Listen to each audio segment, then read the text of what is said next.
Hi, everybody. I'm Ginny Erickson. And I'm Trish Cole. Welcome to Rainshadow Living, your guide to Port Townsend, Sequim, and the Olympic Peninsula. Now, if you've watched us before, you know that usually on this show, we focus on what a wonderful place this is to live. And we always interview a local expert telling us how great it is here. We know that. Today, we're going to do something a little bit different. I'm going to interview Trish.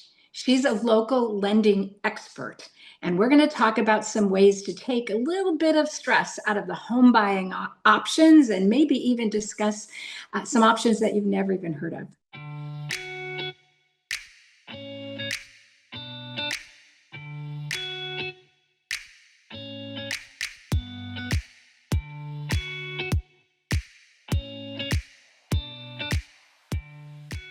I'm excited about this, Jenny, because this is what we do every day, in and out. And one of the things I really enjoy about being a mortgage loan officer, and I have been for over 27 years, is problem solving and trying to find solutions for people because not everybody fits in the same box. So I thought it would be fun today if I asked you, what are your biggest challenges today? What are some of the scenarios that you come across? And then I'll try to problem solve them for you. That sounds great. There are, let's see, several scenarios, but off the top of my head, I can think of four right away. One is what I would call the unprepared buyer. This is the person who doesn't realize that they need to be buttoned up in order to make an offer. The second scenario is a really common one. It is the person who needs to buy, but they need to sell their home before they buy. So that comes up all the time, and it would be great to explore options around that. Another scenario is a lot of times sellers, so like it's an offshoot of the previous scenario. You have to sell your home in order to buy. You want to sell your home and get the highest dollar possible. And the home you're selling needs work, and you don't have the cash to do it. So that's kind of related to I have to sell before I buy, but it is certainly something that definitely causes a lot of homeowner stress. And then the last scenario I'd love to talk about has to do with something that impacts us here in the area. We see so many retirees coming here, and a lot of times these people have fantastic credit, an amazing number of assets, but they don't have a lot of income. Some of them just live humbly on Social Security, but they have tons of assets. They have fabulous credit. How do they buy? So those are probably the four scenarios I'd like to go over. How does that sound? That sounds great. And they're all really intriguing scenarios that we run across in this area, particularly, but just in general for home buyers. And once again, not everybody fits in the same box, and not everybody's a first-time home buyer. Sometimes this is the last home they're going to be looking at purchasing. So maybe they've lived in their home for 30 years, and the idea of packing up a home that you've lived in for 30 years, going through everything, trying to decide what to keep and what not, and then buying another home and doing it at the same time, it can be overwhelming, as you can imagine, even if it were just your second home, but particularly if you've lived in a home for a great deal of time. And I can actually personalize with that because I recently did the same thing. After 27 years in the same home, we built a home and moved, and it was very overwhelming at times.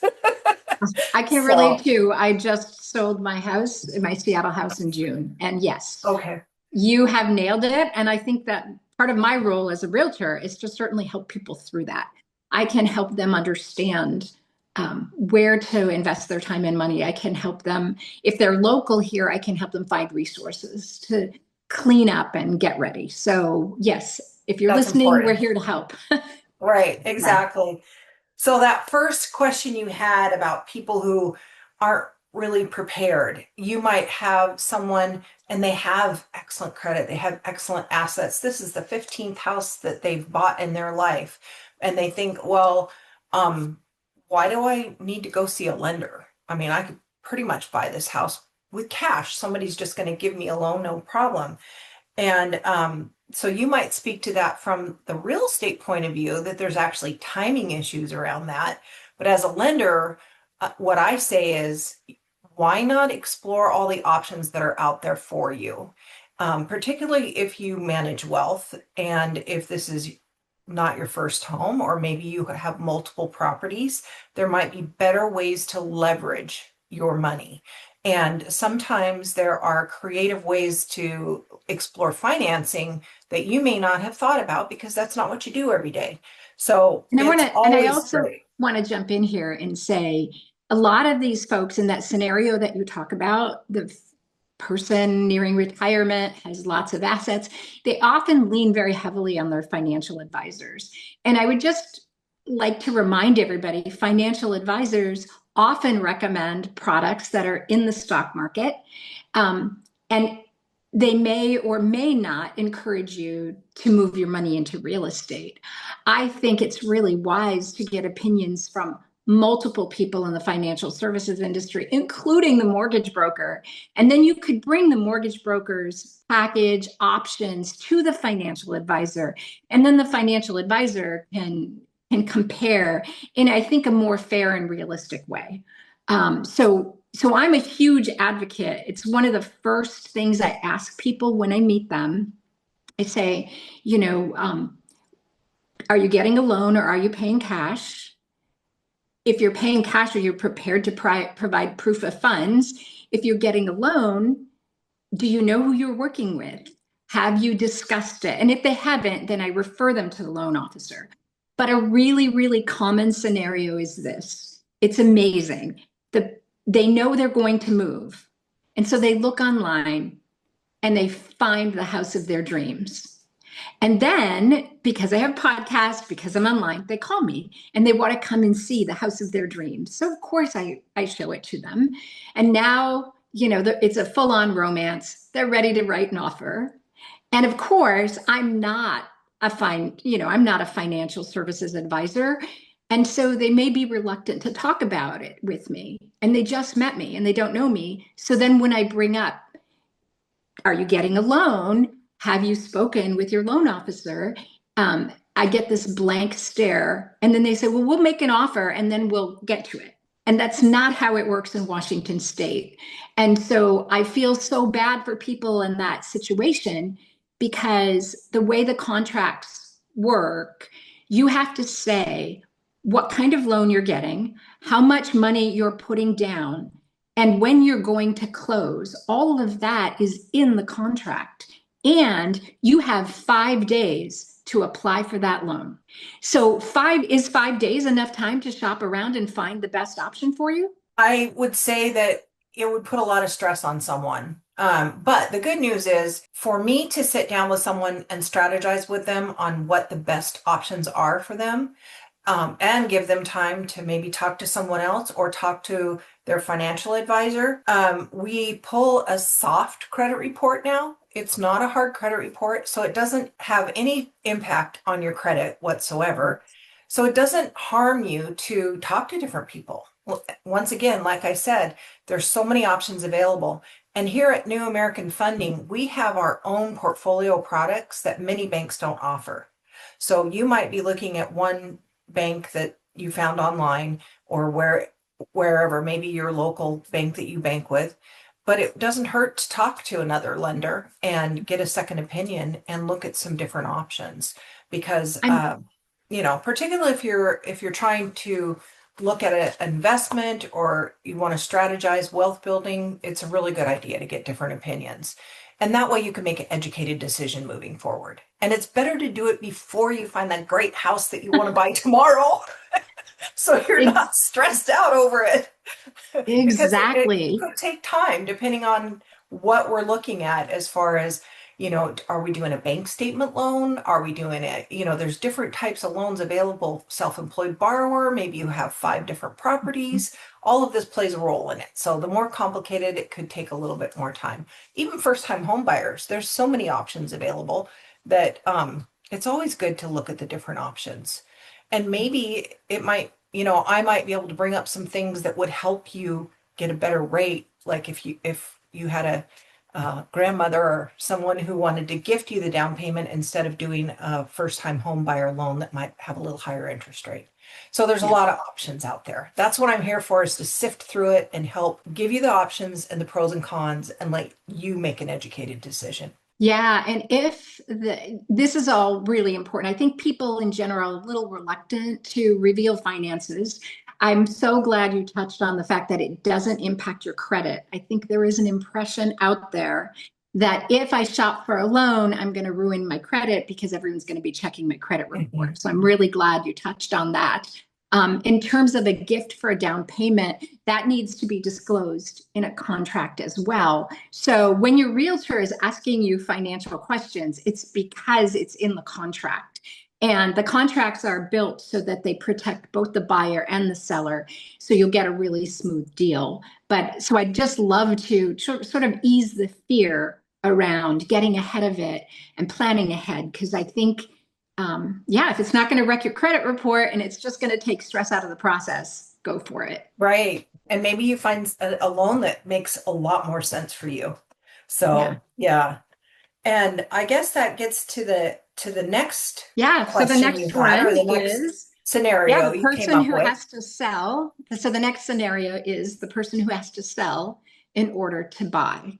Right. That's phenomenally common, especially in markets like ours. In Uptown, still, we need cash offers. Sometimes we're still seeing competitive offers, even in the slower market.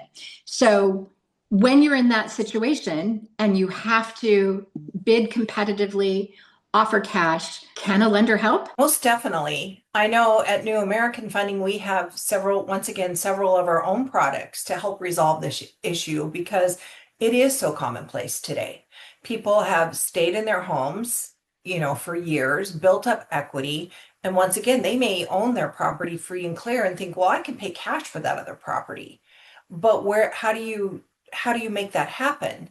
Unless you're willing to try to make an offer that's contingent, meaning you have to sell your property and close on the other loan at the same time, then you may not have the option to do that. A lot of sellers, and I can't speak for that because that's your Yeah, I'll speak. arena other than what I've heard from people, but oftentimes they won't want to take a contingent offer because if there's someone that comes along that can make that happen sooner, they'd rather do that.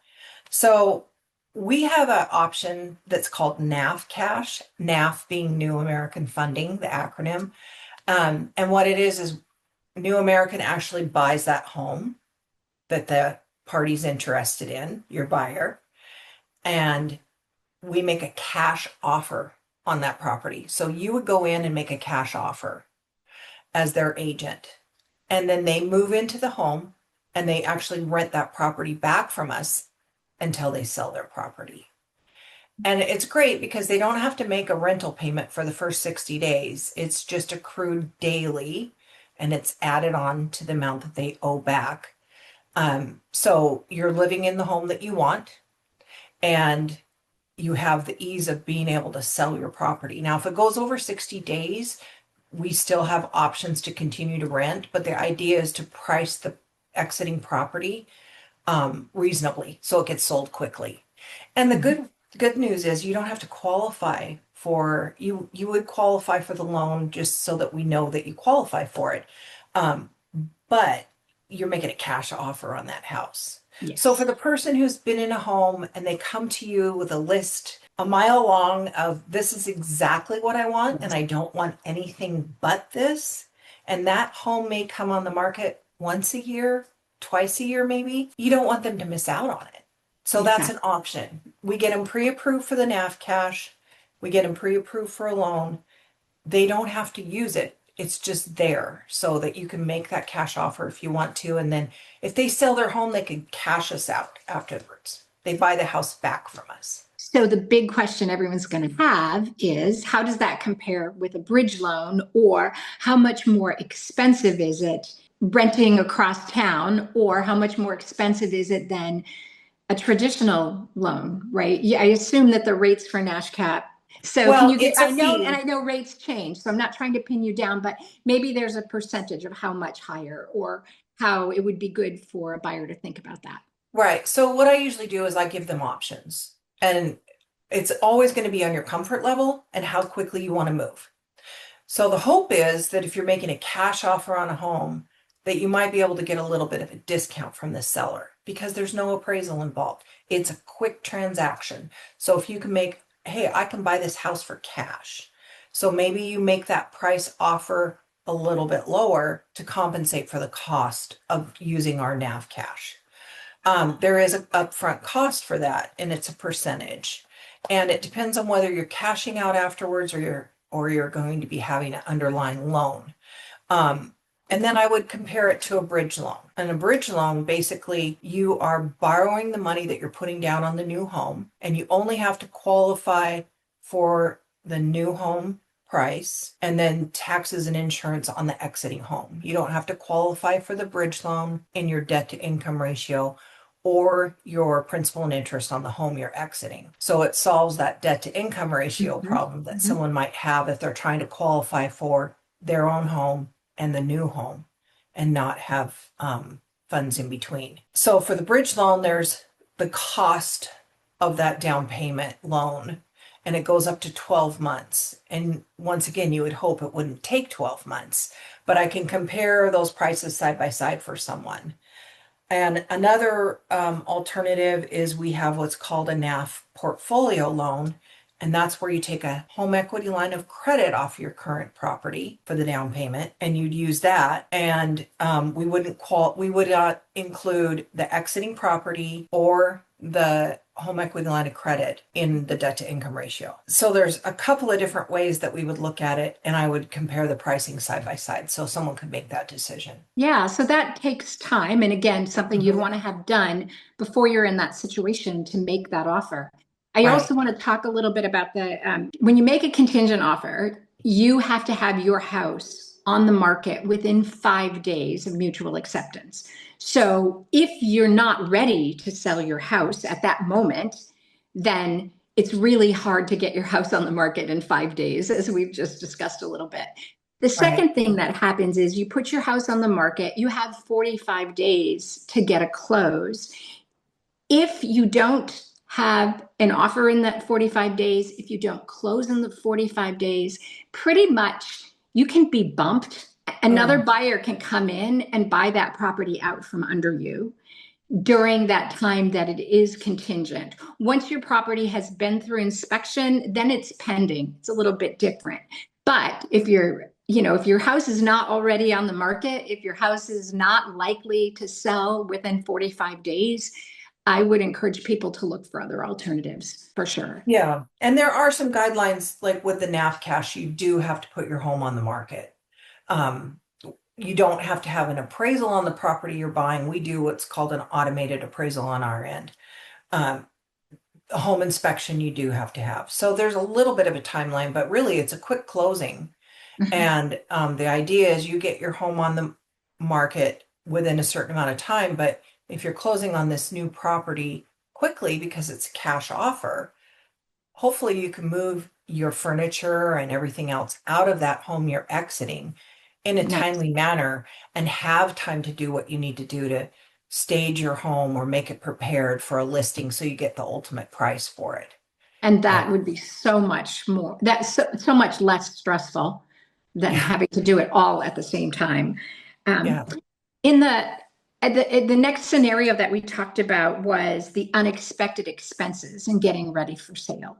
So I had an example of a lovely couple. They were getting their house ready for sale, and there was an unexpected forest fire that breached their property, burned their fence, melted their siding, did interior damage as well. And they had a big, a lot of it ended up being covered by insurance, but they were trying to get their house on the market so that they could sell it quickly and move. And so I think that it does come up, not even a disaster like that. A lot of times you go into a house. I had one the other day. The carpeting was not only filthy, but all ripped up.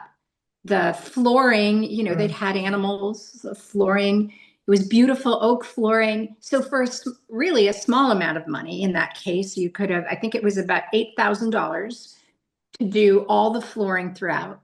Now this gentleman, $8,000 was tough for his bank. So is there anything that can help a person like that? Because by redoing those floors, I believe he got back about $20,000 in purchase price. So it's definitely well worth doing if the person can get the funds. So can a lender help? Yeah, and I've actually had clients that are they were in a situation where what we were talking about earlier, where they wanted to buy and they had a home that they wanted to sell, but they wanted to move out and then do repairs as well. And Mm. so because they knew that they needed certain things done in order to sell their home, they knew that they needed new carpeting and things like that. So what we did was we put a home equity line of credit in place. And that way, even if you don't have an exact figure in mind, if you haven't had a contractor come in and say it's going to cost X or whatever, you can put that home equity line of credit in place, and then you can use it up to however much you need to cover expenses. The fire might be a little bit different because it sounds like it caused a lot of damage. But for things that most home sellers need to take care of, whether it's cosmetic or the big ticket items like a roof Painting is typical. and Yeah. painting, yeah, those things they might want to get a quote ahead of time. But typically, if there's enough room in there, home equity line of credit makes sense. And if That's you the were, easiest. do you see it often if they did do a home equity line of credit to fix up the house they're selling? Does that impact what they're able to borrow for the home they're buying? It can. Yeah. And that's why it's one of those strategic moves we have to look at because once again, I keep saying debt to income ratio. And what the debt to income ratio is what the new house expense is and what your current liabilities are, and whether or not we have to count that exiting home or a home equity line of credit, and how that impacts. You can only go to certain percentages depending on the loan program. Mhm. So we want to make sure that we're keeping you within a ratio that you want to still be able to qualify for the type of home you want and be able to do the things you need to do. So once again, we might want to look at one of our portfolio products that allows you to buy that home, gets the home equity line of credit in place, and we don't count that in your debt to income ratio, and we don't count the exiting property. So I weigh all those options for you and look at the cost to do each of them. Yeah, so I think that's probably though what I would recommend for most people. And depending on what the other end of your goal is, how Mhm. it all fits together. Okay, and that brings us to scenario number 4. And again, I do see this quite often. So this is, I say a retired person, but really it could be anyone. This is someone with multiple assets, high net worth, and limited income. Maybe it's a tech expert, someone who just took early retirement and is vacationing for a year, but wants to live in a dream place. They have a lot of net worth, a lot of assets, and low income. Is there something? Can they buy? Yes, there are a couple of solutions for that and that I've actually used. And once again, I have experience as a financial advisor in my background, but I Mm. don't practice being a financial advisor because I'm no longer licensed. So I always recommend that people run the scenarios by your financial advisor if you're using assets. But one of the things that I've been able to do that has been strategically really a good plan for people that have a lot of assets but not a lot of income coming in, so they can't show the bank that they can afford this mortgage payment, is we do what's called, we turn on a stream of income. So the stream of income would be enough to afford the new home that they're buying and the home that they're exiting. And even if you own your home free and clear, there's still cost because you have to pay property taxes and you have to pay insurance. So we have to count that debt as part of your debt to income ratio. So we want to make sure that you have enough income to cover all of that. And that also might include your down payment, depending on whether you want to take cash versus doing something like a home equity line of credit off the home you're exiting. So we'll look at the cost of that as well. The only condition is whatever stream of income we turn on needs to be available for 3 years. So I have to calculate to make sure that that works. But that's been a real effective way to afford both homes. And then once you sell your other home, you can always readjust your income moving forward. The bank just wants to make sure that you have income in place now and that there's 3 years continuance when we underwrite your loan. So, so I have Oh, another sorry. question. So being a realtor, I am a self-employed person, and I have chatted with many of the self-employed realtors in my office. And I think in Port Townsend, I read a statistic that we have more self-employed and entrepreneurial people here than 98% of the rest of the country. So yeah, it is a really, and more people who work from home too. Even before COVID, it was a common thing around here. So for that entrepreneurial individual, I know it has been an ongoing pain point for them to buy property. Have things changed over the decades? And what would you say to that entrepreneurial person who goes, oh, I'm self-employed, I can't get a loan? What would you say to that person? Call Trish Cole at New American Funding. So there are possibilities. So it once again, it depends on the bank. When you go into your bank, we have what are called non-qualified loans. Basically, it just means that they're not your streamlined loans that go through Freddie Mac, Fannie Mae, VA, FHA. So we provide all those loans at New American Funding. But in addition to that, we have different companies that we broker to, and then we have portfolio loans that we create ourselves within the company.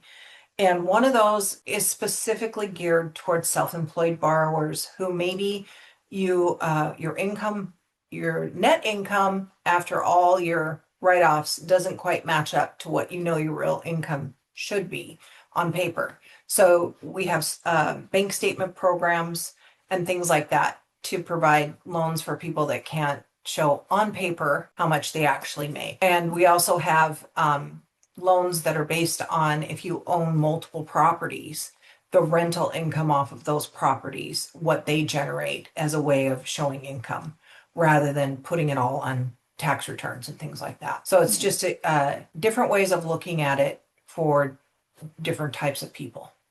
Once again, because there's never the same loan for everybody.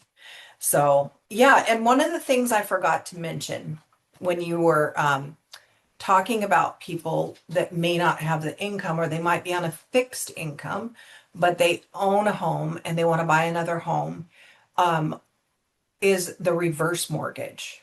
And there is a reverse mortgage purchase. The beauty of this loan is that if you have enough equity in the home that you're exiting and can put it down on the new home that you're buying, you actually may not even have a mortgage payment in the time that you're living in there. So it still means you have a loan on the home you're purchasing, but if you have like at least 50% equity in the home that you're exiting, you could potentially be qualified for a reverse mortgage. It is age restrictive. You have to be 62 or older.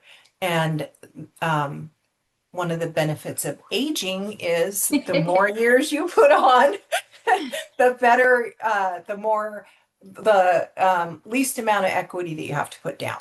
So it's a great program for people that they have an asset like a home that they've invested in for a great period of time and want to buy that, maybe their last home or that home with the view or whatever it is they're looking for. They're downsizing, yeah. Yeah. Or maybe they want a one-level home or whatever it is that is motivating them to get out there and look again, but not have a mortgage payment. So it's a great That's solution. pretty wonderful. Now, reverse mortgages for decades had a horrible reputation. And I think for a lot of people in that senior age group, they want to leave a legacy. And it's my understanding, or it's at least the reputation, that if you got a reverse mortgage, you would not have anything to leave. Do you know, has that been changed or straightened out? I've heard that the new products are much fairer and different than the old products that gave it a bad reputation. So the reverse mortgages are the most regulated mortgage that's out there today. And in fact, we have a specialized division in our company that handles reverse mortgages, and they're all certified to do so and certified to go to like a group setting and talk about it. And you're right, at one time there was such a negative representation of it. You have to leave a certain amount of equity in your home. So if you're thinking that your only asset that you're handing down to your next generation is your home and the equity that you're building in it, this might not be the right product for you. But you do still leave some equity in the home.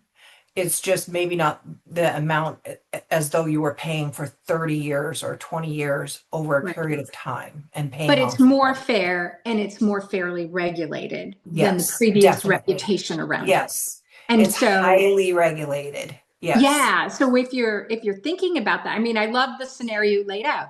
You're a person, you have a lot of equity in your home. You want to move to a new area, a new climate. You want to come to sunny Sequim or wonderful Port Townsend. You could do that and get a reverse mortgage, especially if you were moving to a smaller home or a lower price point. How wonderful, and what if you didn't have any offspring? How wonderful would it be to live Mhm. mortgage free? That'd be amazing, right? Right, right. Or, your kids say, "Hey, put everything in your house. We don't want anything. We just want you Yes, to be happy and we want you to be able to afford to live in today's yes. economy." Every time the grocery bill goes up another $10. So, I know. yeah, I mean, it's a good option for people that are on a fixed income and really looking, they want the security of knowing that they'll have their home. There's still going to be some equity in it, but they don't have to make that mortgage payment every month. Wonderful. Yeah. Anything else you want to add or bring up? Because I think we're getting near time, but I just want to make sure this has been quite engaging, I think. Yeah. And I just know that you and I have partnered up because we have a real passion for helping people. And really, it's not always about just get the transaction done. What it is about for me, and I'm sure for you as well, is strategizing with people to really benefit them. We love this area we live in. We talk about this area. Our podcast is about this area, but it's also the pleasure of doing what I've done for as long as I have is being able to really help people and Yeah. fit them with the products that match their goals. And it isn't, I get a lot of questions where people want to, maybe one of the first questions is, what's the interest rate? Well, Always. which loan fits you best? Yes. That would be my question to them. I can throw interest rates out there all day long. I know that we just like most banks try to stay as competitive as possible to earn your business. But sometimes what you really need is someone who's going to take the time to dig deep and really find the best products that match your family's needs, not just here's the two loans we have. So that's why I'm with New American Funding. Nice. And if I could say one last thing, it's to everybody. If you meet with a realtor and the realtor asks you a financial question, they're not being nosy. We're not being nosy. We want to set you up for success so that when you do fall in love with that beautiful home, you're in that perfect position to take full advantage of it. So I always say, the first step is to find a local lender. And if you don't have a local lender, go ahead, ask your realtor to provide one for you. We all have lists of wonderful people. And of course, Trish is at the top of my list, but yes, so don't be afraid to talk about your financial situation. Don't be afraid to address it up front. It's not going to hurt your credit report to find out.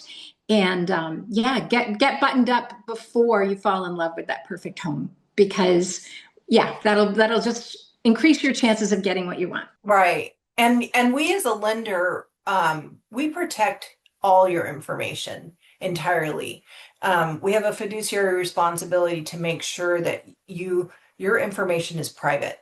So I would never discuss anyone's private financial credit, anything like that, with a real estate professional. Yeah. Even if, unless you gave me written expressed permission that I can talk about things, but even then I'm hesitant because I want to just make sure that everything that you discuss with me as far as anything to do with your finances is strictly confidential. So, And the only reason I would ask questions is so that I can set you up for success with the contract. So I just right. really need to know the terms. And so my first question is always, is this cash or is this a loan? If it's a loan, do you have a lender? And I'm just, as a realtor, I'm just trying to prompt you to get the terms that we need in the contract. I don't really need to know other things. I just need, what do you qualify for? Is this home within what you qualify for? If it's not, but you love this home, go back to your lender. Let's find out if you qualify for it. So I don't really need to know your financial situation. I just need to know the terms of the offer. And so I'm not asking to be nosy. I'm asking to set you up for success. Exactly. Yeah. And sometimes it does seem like we're asking you a million questions, but it's all so that we can sift through all the products and offer the best one for you. And I should add too, realtors in Washington are licensed brokers. And as a licensed broker, you are a fiduciary. So if I'm bound to, what's the word? Confidentiality. So obviously I would just never do anything, just so it's very important to us to respect you and our conversations will remain private should anything. Well, Trish, thank you so much. I definitely learned a ton. I really love that NAF cash option. I honestly believe that people who have to sell before they buy, when you're in that situation, it causes so much stress. And the idea of renting the new house and having that time to move gracefully just feels like a big, And then the other thing that I learned and that I would say to everyone out there is no matter what situation you are in, there's a solution out there. So reach out to a financial professional and see. And of course, feel free to reach out to Trish or call me. We'll set you up with someone who can help you out. Yep, I agree. And there's a lot of solutions today that maybe we didn't have 5 years ago, 2 years ago even. So just reach out anytime, whether it's your local bank or we'd love to help you as well. And stay tuned. Yeah, stay tuned next month. November 7th is our next month's podcast. We've got some exciting stuff coming down the pike. And don't forget to leave us your comments. We'd love to hear from you and we'd love to comment back. So thank you for joining us in Rainshadow Living. We'll see you next time.